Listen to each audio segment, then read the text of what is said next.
Stallone, dans son premier rôle sensible. Now, if you know what you're worth, then go out and get what you're worth. And to all the Rockies in the world, I love you.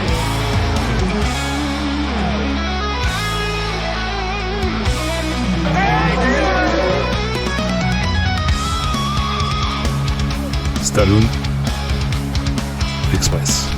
Maintenant, ça va chier.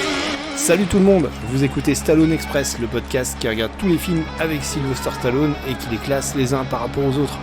Je suis très heureux de vous retrouver pour ce projet que je dois démarrer depuis maintenant de nombreux mois, mais la vie suit son cours et j'ai eu quelques heureux événements qui m'ont empêché de démarrer ça assez tôt. Alors deux possibilités, soit vous me découvrez via ce podcast et je vous souhaite la bienvenue, j'espère que ça va vous plaire. Soit vous êtes des fidèles auditeurs de Van Damme Express, mon premier podcast du label Gros Bras Express, sur lequel je regardais tous les films de Jean-Claude Van Damme et que je les ai classés les uns par rapport aux autres. Van Damme Express, c'est terminé, à peu de choses près. Van Damme continue à faire un ou deux films assez mauvais par an. Mais il est temps de passer à la phase 2 de mon grand projet et d'aborder Sylvester Stallone. Un petit mot sur le concept, il s'agit donc d'évoquer les films de Stallone les uns après les autres. Contrairement à Van Damme Express, je vais pas m'attarder sur un seul film par épisode, je vais en général en faire deux. Et autre différence avec Van Damme Express, je vais, à l'instar de Atkins le Plus, faire la filmographie de Stallone chronologiquement. Pourquoi ? C'est assez évident, c'est-à-dire que Van Damme, moi j'avais regardé les films dans le désordre. Ça m'a permis d'évoquer des bons films tout au long du podcast, parce qu'il y a quand même des grosses périodes de creux. Et bien sûr, pour retracer le parcours, c'est un peu façon puzzle. Et il va falloir écouter les podcasts Van Damme Express dans le bon ordre pour avoir le parcours de vie et la carrière de Van Damme et sa progression au long de sa vie. Ici, je commence plus simple, je vais commencer donc avec la fin des années 60 et on va remonter petit à petit toutes les époques et ce qui va nous permettre aussi de mettre en perspective le film par rapport à l'époque, ce qui est régulièrement important pour expliquer les films et les succès de Sylvester Stallone. Un petit avertissement tout de même, Stallone a été intronisé par Donald Trump il y a quelques mois avec Mel Gibson comme icône d'Hollywood et lui a demandé de rebâtir un Hollywood non woke. On abordera la période Donald Trump dans quelques temps. Mon approche est de parler des films dans leur contexte et non du contexte de façon détaillée. Je vous donne rendez-vous pour la période Ronald Reagan par exemple qui va être très intéressante. L'élément central du podcast, enfin, c'est le classement. On va classer les films de Stallone les uns par rapport aux autres. Je parle des films où il a un rôle principal, où il apparaît dans tout le film. On va évoquer tous les films, il y en a pas mal au début de sa carrière, où il a des apparitions, il y en a même où il fait des caméos plutôt dans la troisième partie de sa carrière. Je ne vais pas les classer, je vais les évoquer, contrairement à mon collègue Aurélien sur Atkins le Plus, où lui, il regarde tous les films de Scott Adkins. Je vous conseille son podcast en passant. Il classe également ceux où il y a une petite apparition de Scott Adkins. Ici, je pense qu'on a suffisamment de matière pour juste les évoquer et pas les classer. Enfin, il s'agit d'un projet personnel, je suis tout seul pour faire avancer ce podcast. Comme pour Van Damme Express, il y aura certainement des invités de façon irrégulière. Et enfin, j'essaierai toujours de rester sur un format relativement concis. C'est bon, tout le monde est chaud, on peut démarrer cet épisode pilote ? Pour cet épisode pilote, nous allons couvrir les années 69 à 74. Alors évidemment, vous le savez, le premier grand film de Stallone, ça va être Rocky en 76. On va découvrir le début de sa carrière, le début de sa vie de jeune acteur qui cherche sa voie. Hein. Nous allons évoquer 3 films. Le premier, c'est L'Étalon italien.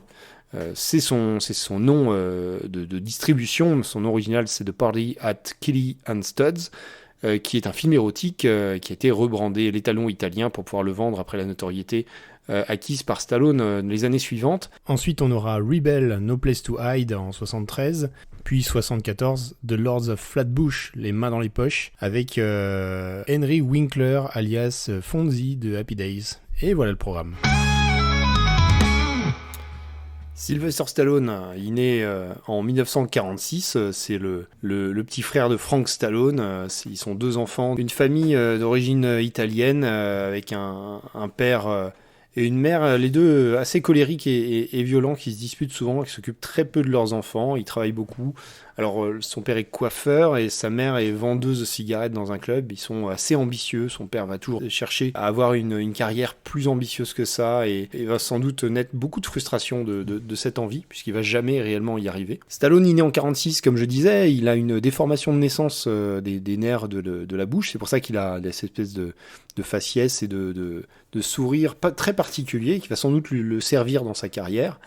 Il parle souvent donc dans les interviews de la férocité qu'il a peut-être acquis de son père et cette soif, cette ambition. Mais il vit en manque de famille, Stallone, et en manque d'amour, parce qu'il est souvent en pension de famille. En réalité, ses parents s'occupent très peu de lui et de son frère. Et il parle également dans les interviews récemment de ce manque d'amour qui a peut-être un petit peu abreuvé sa carrière et le besoin qu'il a eu ensuite de se sentir soutenu et aimé quoi qu'il en coûte, ce qui lui a coûté assez cher aussi dans ces périodes de traversée du désert. Les deux frères sont férus de cinéma, ils y vont en permanence, ils ratent l'école régulièrement, Stallone, et son rêve c'était de sauver des gens, d'être un héros. Il avait comme modèle assez rapidement un héros de cinéma, un peu à la manière de Schwarzenegger. C'était Steve Reeves dans Les Travaux d'Hercule, un modèle masculin absolument parfait, donc hyper bodybuildé et huilé, mis en scène. C'est devenu son modèle et ça va le rester tout au long de sa carrière, en réalité, dans un coin de sa tête. Puis il y a un petit cataclysme, donc sa famille éclate avec un divorce. Son père part dans le Maryland et sa mère va partir à Philadelphie avec son frère Frank. Sylvester, lui, il suit son père dans le Maryland. Il va vivre entouré de chevaux, son père joue au polo, et Sly va essayer de faire un petit peu comme lui, et en fait va être assez brillant, puisqu'à 13 ans, il est classé niveau national. J'ai commencé à jouer au polo sur de vieux terrains vagues, mais j'ai commencé à m'améliorer.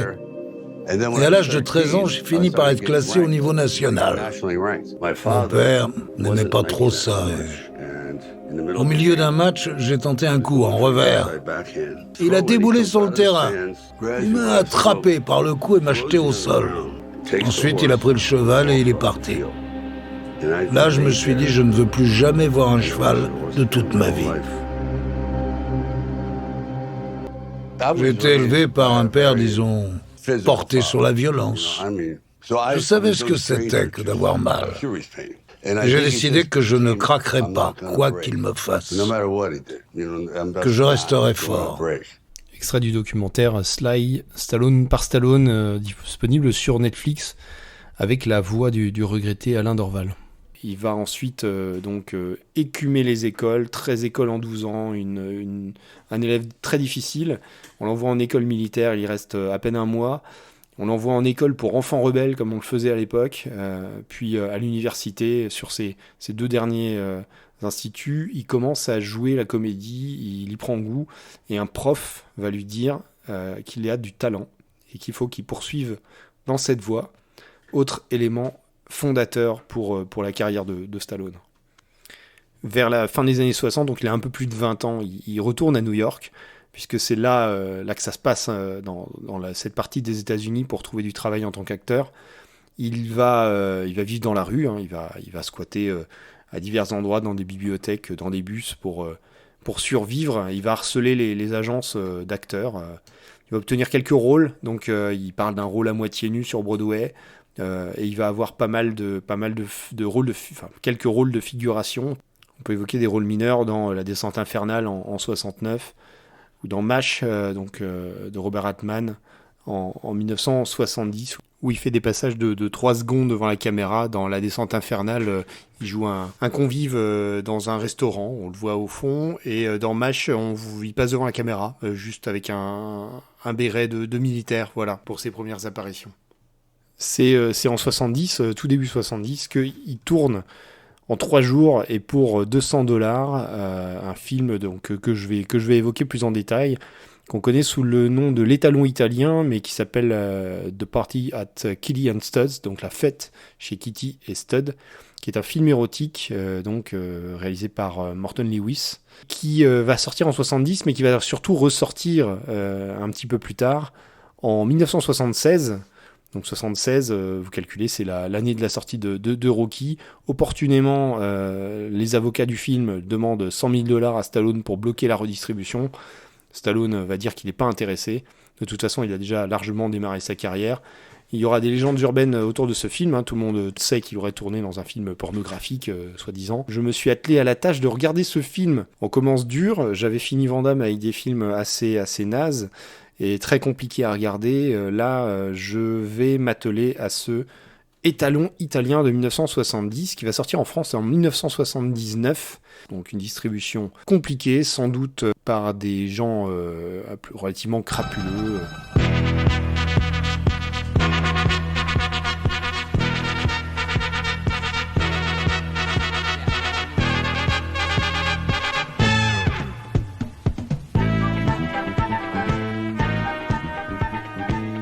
Alors je précise petit à petit les règles du podcast. Concernant le résumé du film, à l'instar un peu de Van Damme Express, je vais faire un résumé complet et full spoiler des films que je vous conseille pas du tout de regarder. Donc dès que le film est au minimum mauvais ou absolument sans aucun intérêt, vous aurez le droit à un résumé dans le détail, ce qui vous économisera une vision un peu pénible. Pour les autres films, j'essaierai d'éviter les spoilers concernant les éléments principaux ou les twists, les choses qui font le sel du film. Autre règle, et que c'est un podcast qui se veut tout public et familial, je vais donc tenter de vous narrer cet étalon italien de façon relativement poétique, ou en tout cas audible par tous. Alors, l'étalon italien, nous avons droit à une introduction psychédélique. Une femme brumeuse apparaît au bout d'une allée de piliers sous un pont, puis un générique qui nous présente chaque personnage de façon astucieuse. Le rôle principal est tenu par le grand Sylvester Stallone, le héros de Rocky. Les autres rôles sont féminins, il semble que la température des appartements où se déroule l'action soit excessive. Le film démarre enfin. Ce brave Stallone passe de jardin en jardin en sautant des barrières, il se jette dans la neige. Pendant ce temps, des femmes luttent contre des radiateurs toujours dysfonctionnels dans un appartement new-yorkais. Stallone s'appelle Stud, avec sa femme Kitty, ils prennent successivement une douche, puis un bain. Ils sont désormais très propres. Kitty semble fortement éprise de Stud, qui semble peu motivé. Stallone n'est pas très affûté dans ce film, toute cette scène de salle de bain dure 10 minutes. Dans la scène suivante, Stud admire ses muscles dans la glace pendant que deux femmes se relaxent sur un lit en arrière-plan. La température est beaucoup trop élevée et il faudrait ouvrir la fenêtre. La musique rappelle celle de Rocky, dans un style plus bossa nova, du plus bel effet. En fait non. Cette scène dure 5 bonnes minutes que j'ai préféré accélérer. Ensuite, Stud va prendre l'air. Il fait si chaud dans cet appartement. Pendant ce temps, Kitty enfile un pyjama respirant et fume une cigarette en évoquant son amour pour Stud. Elle décide ensuite de faire du sport avec quelques pas de danse, puis monte se changer. Comme la plupart des scènes de ce film, celle-ci prend également 5 à 10 minutes. Kitty prépare enfin la fête prévue en fin de journée. Elle dispose d'une corbeille de fruits ainsi que quelques bouteilles de vin. Stud rentre, elle l'aide à défaire ses chaussures, il semble fatigué, et Kitty lui démontre son affection, mais Stud est en colère, encore ce radiateur défectueux probablement, et casse la vitre. Il y avait pourtant plus simple pour aérer. Son sang est très épais, il coule de sa main, il ressemble à du ketchup, mais nous sommes en Amérique, donc ketchup, c'est raccord. Kitty aime le ketchup. Cette scène d'action et d'émotion nous montre le caractère un peu colérique de Stud, et dure environ 5 grosses minutes. C'est la séquence action du film ensuite. Kitty réalise un pansement de fortune pour la main blessée de Stud, mais elle a une formation de comptabilité, donc le résultat n'est pas génial. Heureusement, il y a une nappe de musique jazz entraînante. Kitty va se préparer un goûter, mais malencontreusement, elle va mordre dans la tartine de Stud, ce qui ne va pas du tout lui plaire. Le film dénonce alors les violences conjugales. Stud aura un comportement tout à fait inapproprié en jetant sa compagne sur le lit, puis en la corrigeant avec une ceinture. Heureusement, le cinéaste délicat nous épargnera trop de violence. On se rend compte facilement que la ceinture a été escamotée par un ruban de GRS. Personne n'a été blessé sur ce tournage. Ouf. Le monteur son, lui, il donne tout ce qu'il a pour nous faire comprendre que Kitty n'en veut pas trop à son compagnon. Tout ceci dure 10 abominables minutes qui se terminent par un dialogue de réconciliation lorsque le couple décide de prendre des substances illicites avant d'accueillir leurs convives. Someday you'll be known as the Italian Stallion. Let's get high. La fête commence. Une des invitées se déhanche dans le salon en tenue décontractée. L'ambiance est feutrée, celle-ci se rapproche ensuite d'une autre invitée sur le canapé devant la fenêtre. Pendant ce temps, un autre couple apparemment épuisé tente tout de même de s'amuser dans la chambre. On est à 44 minutes de film, mon cerveau est en fusion. Les convives se rendent dans la salle de bain pour une contre-soirée dans le brouillard. Ensuite, la mise en scène s'affole et nous propose un couple faisant montre d'affection, leur passion étant reflétée par une grande plaque souple tenue par les invités, symbolisant probablement l'enivrement et l'élévation des âmes. Ensuite, un des invités raconte à sa conjointe une histoire d'amitié interdite entre une cavalière et son cheval. Le compteur affiche fièrement 50 minutes. 2 nouveaux plans de danse, 10 minutes de zumba et de yoga en tenue légère, la musique peine tout de même à se renouveler. Le final est une communion, tous les convives dansent en ronde et se présentent à la caméra. Le cadreur fatigué peine à redresser ses plans. Enfin, tout ce beau monde s'endort sur le tapis. En guise de conclusion, Kitty gifle Stud, court à l'étage. Stud la suit et lui partage également une gifle. C'est la suite du discours sur la violence conjugale. Pour ce premier épisode, on va faire un peu de didactique concernant les notes. Il y a 4 notes sur 5 points pour faire une note sur 20, pour ensuite décider si le film est très mauvais, bon. Sur le scénario, j'ai mis la note de 0. Il n'y a pas de scénario, enfin je viens de vous le résumer, mais en gros c'est un couple qui organise une fête, avec le copain qui est violent et sa copine qui a l'air d'aimer ça. Voilà. Il n'y a pas réellement d'idée de raconter quelque chose, donc je peux même pas mettre le moindre demi-point là. Allez, carton total, 0 point. La réalisation, j'ai mis 0,5 sur 5. On a des séquences de 10 minutes sans intérêt ni idée, avec un découpage un peu aléatoire. J'ai mis 0,5 points pour la scène du miroir, qui est nulle, mais qui se démarque dans le film. Je sais pas quoi vous dire. J'ai quand même mis 0,5 points pour ça. Sur les acteurs, j'ai mis la même note, 0,5 points. Je pense que personne n'est acteur dans ce film, à part Stallone, en fait, qui fait ce qu'on lui demande de faire, c'est-à-dire pas grand-chose, mais c'est probablement pas les acteurs le problème principal du film. Il y a une 4e note, qui est la note L'œil du tigre. À l'instar un peu du bonus Van Damme qu'il y avait dans Van Damme Express, L'œil du tigre, c'est l'apport que Stallone a amené au film, c'est la puissance du film dans la culture populaire. Pour ce film, j'ai mis la note de 0, ce qui nous donne un total de 1 sur 20, ce qui est peut-être un petit peu trop élevé pour un film érotique qui n'est ni un film ni érotique. Il va aller tout en bas du classement. Pour l'instant, il est premier. Les talons italiens, voilà. En ce qui concerne l'année 70, il va tourner dans 2 autres films à New York. Le premier, c'est Lune de miel aux orties, qui s'appelle Lovers and Other Strangers. Il fait effectivement un petit passage éclair dans le fond. Et également dans The Sidelong Glances of a Pigeon Kicker, qui est un film un film indépendant qui a été racheté par la MGM, tourné à moitié à New York. Film de John Dexter, et qui a été abandonné par la MGM et repris derrière par une petite société de production. Et ce qui est intéressant, c'est que Stallone fait un figurant pendant une fête, et il a exactement les mêmes vêtements que dans Les Talons italiens. Donc on peut imaginer soit qu'il n'avait pas énormément de panoplie de vêtements, soit qu'il a tourné ça à peu près dans la foulée de Les Talons italiens. En 71, il y a un petit passage éclair dans le film Clout de Alan Pakula, où il joue dans le générique au début un danseur qui n'a pas de t-shirt et qui danse dans le fond de l'église, donc on voit très peu. Plus intéressant, en 71, dans Bananas de Woody Allen. Alors Woody Allen, ça fait un petit bout de temps qu'il est connu, il écrit des sketchs pour la télévision. Là, c'est son 3e film, donc c'est vraiment le tout début de sa carrière, mais il a déjà un grand succès, notamment en Europe. Il fait déjà des millions d'entrées pour ses films. Et dans Bananas, qui est un film humoristique à sketch toujours, Stallone joue toujours un voyou en blouson en cuir, qui vient embêter Woody Allen dans une rame de métro pour une petite scénette d'une petite poignée de minutes, muette, donc doublée au piano, assez sympathique, donc vraiment dans la lignée de Charlie Chaplin, Groucho Marx, voilà, donc ça c'est pour 71, c'est maigre, c'est des petits passages maigres. En 72, il a juste un rôle de figuration dans What's Up Doc de Peter Bogdanovich, où il passe dans un arrière-plan derrière Barbara Streisand. Voilà, rien d'autre à signaler en 72, où il va tourner sans doute son 2e film où il a un rôle principal, un film qui s'appelle Rebelle, également No Place to Hide, je crois on le trouve plus facilement sous le titre No Place to Hide. Je vais devoir donc le chroniquer rapidement et lui donner des notes. Je vous avouerai que j'ai trouvé uniquement une version doublée en turc et avec une image indigne, donc je l'ai regardé assez rapidement. Ça n'a pas énormément d'intérêt, je vais vous le pitcher puis mettre des notes quand même, parce qu'il va falloir le classer. On est à la fin des années 60, il y a des étudiants qui planifient des actes terroristes, donc ils veulent poser des bombes contre des entreprises qui soutiennent les dictatures en Amérique centrale, mais le FBI est sur leur trace.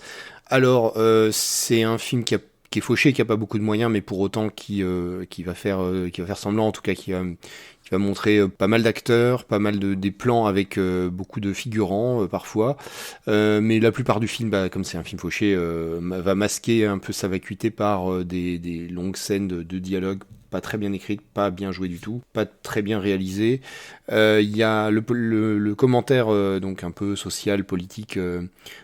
Le FBI, ils sont tous corrompus, bien entendu, mais il va un peu tomber à l'eau parce que, à la fin, Stallone va se rendre compte que ce qu'il fait, ça ne mène à rien. Enfin, en tout cas, il va décider de complètement lâcher ce qu'il était en train de faire. Et puis, voilà, le film ne raconte rien de particulièrement intéressant. Il va falloir lui donner pour autant des notes. Alors, ça va aller vite. Un autre scénario, j'ai mis 0,5. Il y a quand même un scénario, il y a une idée au début. Donc j'ai mis ça même si le film ne va nulle part et que les dialogues sont nuls. En acteur, j'ai mis 0,5. Stallone est pas génial dans le film, assez oubliable, on s'ennuie beaucoup, on s'ennuie ferme. Les autres acteurs sont encore pires. La note réalisation, j'ai mis 0,5.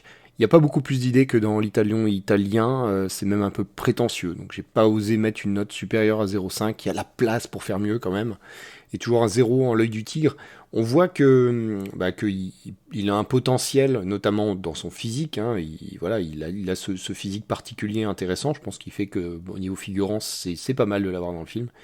Mais bien entendu, ça préfigure rien du tout de ce qu'il va faire plus tard. Ça fait une note totale de 1,5, ce qui le place au-dessus, voilà, miracle de l'étalon italien. Et donc, c'est désormais, en 72, le meilleur film de Stallone à date.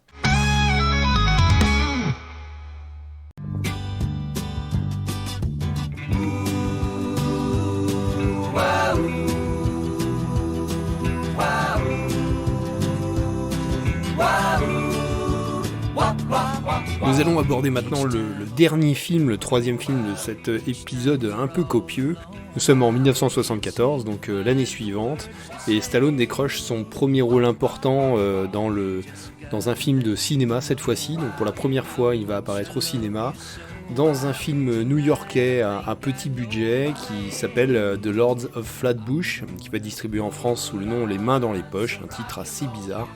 Alors c'est un film qui décrit l'ambiance des années 50 dans un quartier de Brooklyn, le quartier de Flatbush.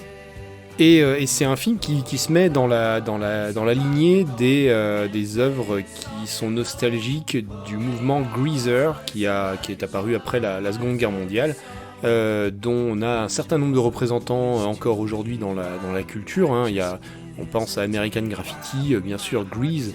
Et puis il y a pas mal de films qui évoluent dans cette époque années 50. L'emblème de cette culture, donc c'est tous ces jeunes hommes en blouson en cuir avec le look un peu identique, les cheveux gominés, d'une mode qui est probablement importée d'Italie avec toutes les générations d'immigrés italiens qu'il y a eu sur ces époques-là. Un look qui est souvent accompagné donc de motos, voilà, on parle de gangs ou de bandes qui évoluent donc entre hommes sur des motos et qui vont jouer un petit peu des mécaniques et des épaules. Donc ce Lords of Flatbush tourné à New York avec en réalisation Martin Davidson et Stephen Verona qui auront fait plutôt une carrière à la télévision avec un petit budget de même pas $400 000 de l'époque. Avec un casting plutôt solide. Il a deux atouts importants, ce film, c'est le casting. Donc on a Perry King dans le rôle de Chico, on a Stallone donc dans le rôle de Stanley, donc c'est un vrai rôle important, un des 3-4 rôles majeurs du film, et Paul Mace dans le rôle de Wimpy. On a un casting féminin qui est intéressant avec Maria Smith, Renée Paris et surtout Suzanne Blakely que nous retrouvons dans plusieurs films avec Stallone à venir. donc Capone et Over the Top. Je passe rapidement sur Perry King. Celui qui va nous intéresser, c'est Henry Winkler. Vous connaissez forcément, ou peut-être ce nom. Il est surtout connu pour la série Happy Days des années 70, donc dans les mêmes années, dans les années suivantes en fait.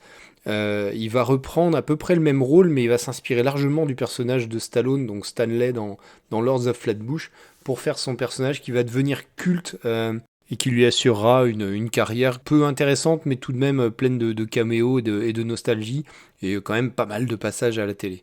Mon petit doigt me dit qu'on retrouvera Henry Winkler dans la carrière, pour un rôle important dans la carrière de Stallone, mais ça c'est probablement pour le prochain épisode. Dans les anecdotes croustillantes, et pour montrer un peu le pédigré vraiment correct du film, il y avait Richard Gere qui devait jouer initialement Chico, mais il y a eu un conflit assez tôt dans le tournage avec Stallone. Richard Gere était adepte de la méthode acteur studio, donc du coup il était complètement dans son rôle de Chico. Il a mangé un hot dog dans la voiture à côté de Stallone qui lui dit c'est plein de gras et de moutarde, tu vas m'en mettre dessus, tu vas m'en mettre sur mon pantalon. Si ça arrive, t'entendras parler de moi. C'est ce qui est arrivé et Stallone lui a envoyé un coup de coude dans le visage et l'a éjecté de la voiture. Le réalisateur a décidé donc de se séparer de Richard Gere plutôt. C'est un choix qu'il a fait. Il devait se séparer d'un des deux. C'est un choix qui a permis donc de mettre Stallone sur une affiche et de lui permettre sans doute de poursuivre sa carrière, mais nous verrons ça probablement dans les épisodes à suivre. Alors qu'est-ce que ça raconte ce Lords of Flatbush ? C'est quand même un film extrêmement simple. On est à la fin du lycée, on a ces 4 garçons, jeunes hommes, qui sont un peu dans un loup-cloubar et dans un quotidien violent, fait de bagarres. Ils sont quand même équilibrés par leur petit ami ou leur relation, parce que ils passent leur vie au billard ou en classe. En classe, ça se passe pas super bien, on le voit au début du film. Mais ils ont des romances, donc chacune un peu différente. Chico, lui, il essaie de séduire une fille qui s'appelle Jane, mais il n'en est pas vraiment amoureux, et puis surtout, il n'est pas vraiment lui-même quand il est avec elle. Donc Jane a du mal, bien sûr, à s'engager et à se projeter avec lui. Donc ça va être le premier couple. Le deuxième, c'est Butchie. Alors Butchie, lui... on le voit surtout avec une certaine intelligence, avec des livres, etc. Et puis dès qu'il est avec le groupe, lui, il essaie de cacher un peu sa personnalité pour être le gros dur. Et enfin Stanley, donc Stallone, qui lui a une relation plutôt sérieuse et plutôt de longue durée avec Franny. Et donc on a toute une histoire dans le film où en fait elle est enceinte, donc il doit l'épouser. Ces scènes où il va aller chez les parents de Franny, où il aura toute cette pression pour aller acheter une bague extrêmement chère qu'elle aura choisie par avant.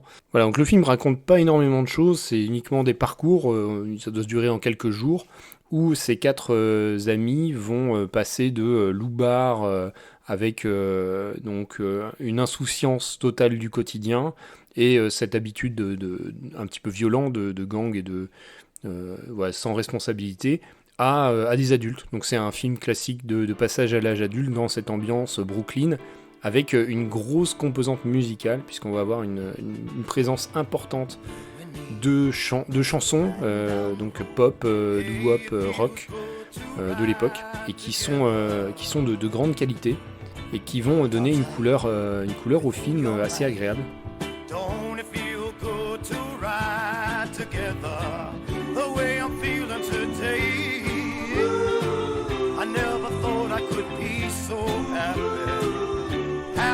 By my side, as together we ride, together we ride.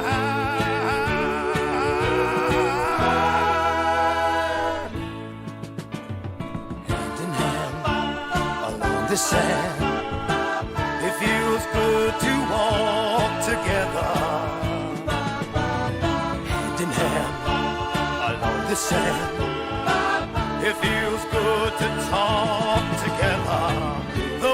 Feeling today, never thought I could be so happy to be holding your hand as we walk in the sand. I like holding your hand.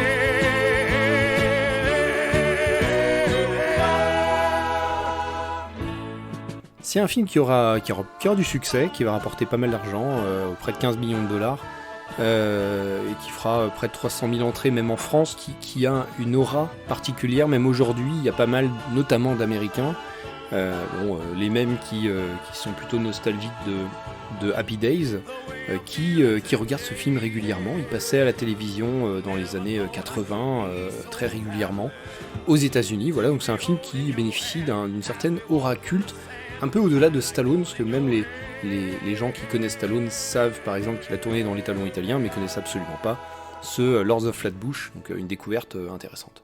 Je vous propose de passer aux notes. Alors on a la note scénario. La note scénario, je lui ai mis 2 sur 5. Donc c'est une note plutôt moyenne, parce que le film en fait ne raconte pas grand-chose. Il y a certaines qualités d'écriture. Je trouve qu'il y a quelques dialogues, alors notamment les dialogues de Stallone. Je sais qu'il a réécrit la scène vers le pigeonnier. C'est pas une scène qui crève l'écran, mais qui est un pivot intéressant en tout cas. Je trouve les personnages plutôt bien écrits. C'est un film où il se passe pas grand chose, mais qui parle quand même plutôt bien de toutes ces choses du passage à l'âge adulte, de la prise de responsabilité, de la pression sociale sur justement le mariage, sur le couple, et puis sur ce qu'on doit devenir alors qu'on est juste sorti du lycée.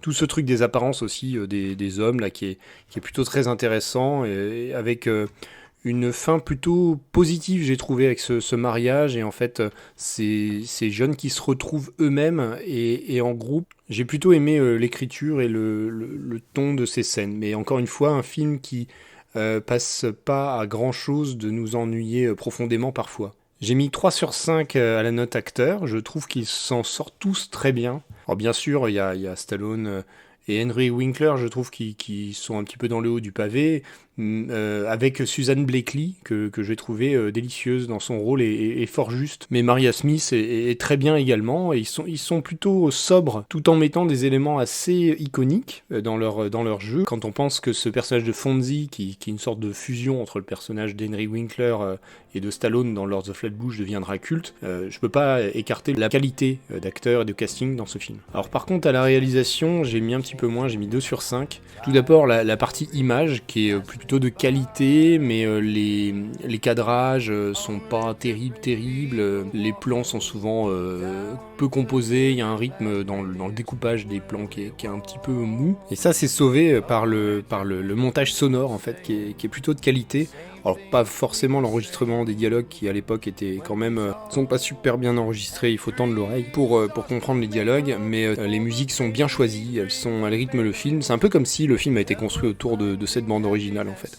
Je l'ai mis dans la partie réalisation, et donc ça nous fait 2 sur 5 en réalisation. J'en dis beaucoup de bien, donc il faut nommer les responsables de cette bande originale. À la tête, on a Joseph Brooks, qui est aussi réalisateur, mais qui est arrangeur et puis compositeur, qui a fait quelques bandes originales, comme pour Headin' for Broadway, qui a plutôt bonne réputation, ou Happiness, en 1998. Il est épaulé par un certain nombre d'artistes, dont des chanteurs, principalement Jamie Carr qu'on entend plusieurs fois, et j'ai recherché pas grand chose sur ce chanteur. Sur sa carrière dans le cinéma, il n'y a rien. Donc on a également Charles Brown pour les solos de guitare, Jerry Keller et Bill Dean, donc pour des noms qui sont rarement cités. Ici, on va les évoquer, ils le méritent. Enfin, il y a la note L'œil du tigre. Alors j'ai mis 1,5 sur 5, ce qui peut sembler sévère. C'est le premier film où on voit vraiment qu'il a de solides qualités d'acteur. Donc il est très bien durant tout le film. Il n'a pas un charisme fou, il est très suiveur et académique. On ne perçoit pas ce que sera sa carrière, même si, bien sûr, il influencera Henry Winkler dans son jeu. Et on voit sur certains plans, de par sa carrure, sa démarche, qu'il pourrait y avoir un potentiel à exploiter. C'est pas tout à fait le cas encore dans ce film, où Stallone est quand même très suiveur et solide, à défaut d'être génial.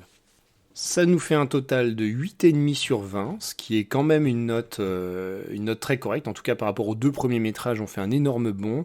C'est un film que je vais ranger dans les très moyen à pas mal. Voilà, on est un peu entre les deux, selon votre affinité à ce genre de film sur le Greaser et à votre appétence à la bande originale qui est plutôt correcte, qu'on trouve sur YouTube. Ça, vous. Et donc à ce jour, le classement de Stallone Express, c'est 1. Lords of Flatbush, Les mains dans les poches, 2. Rebel, No Place to Hide, et 3. The Party at Kelly and Stud.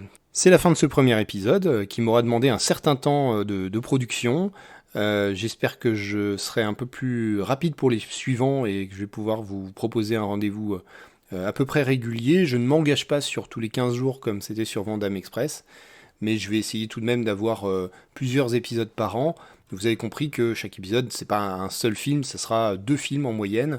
Pour le prochain, nous explorerons l'année 75, Capone de Frank Nitti et La course à mort de l'an 2000 de Paul Bartel. Donc c'est les 2 films que nous traiterons sur le prochain épisode. Il y aura bien sûr des petites apparitions dans plusieurs autres films que nous évoquerons. Un petit mot sur l'univers, donc Gros Bras Express, que j'ai baptisé ainsi, puisque pour l'instant on a le podcast Van Damme Express qui est terminé en attendant d'autres films, mais vous pouvez écouter donc l'ensemble du podcast. Et le dernier épisode, c'est sur le jardinier avec donc Michael Youn et compagnie, et que j'ai enregistré, que j'ai eu le plaisir d'enregistrer avec Steve de la chaîne YouTube Revue, que je vous recommande par ailleurs si vous avez envie de passer un excellent moment devant des films plus ou moins bons. Gros Bras Express, c'est comme ça que vous pouvez me retrouver sur Instagram et sur Facebook.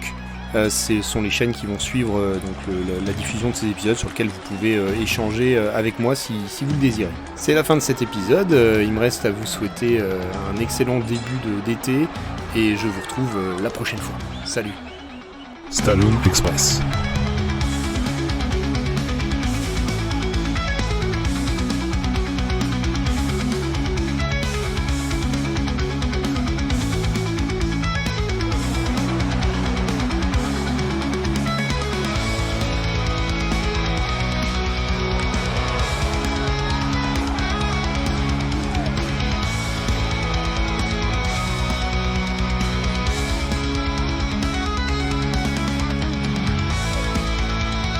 And to all the Rockies in the world, I love you. La route, là où on va, on n'a pas besoin de route.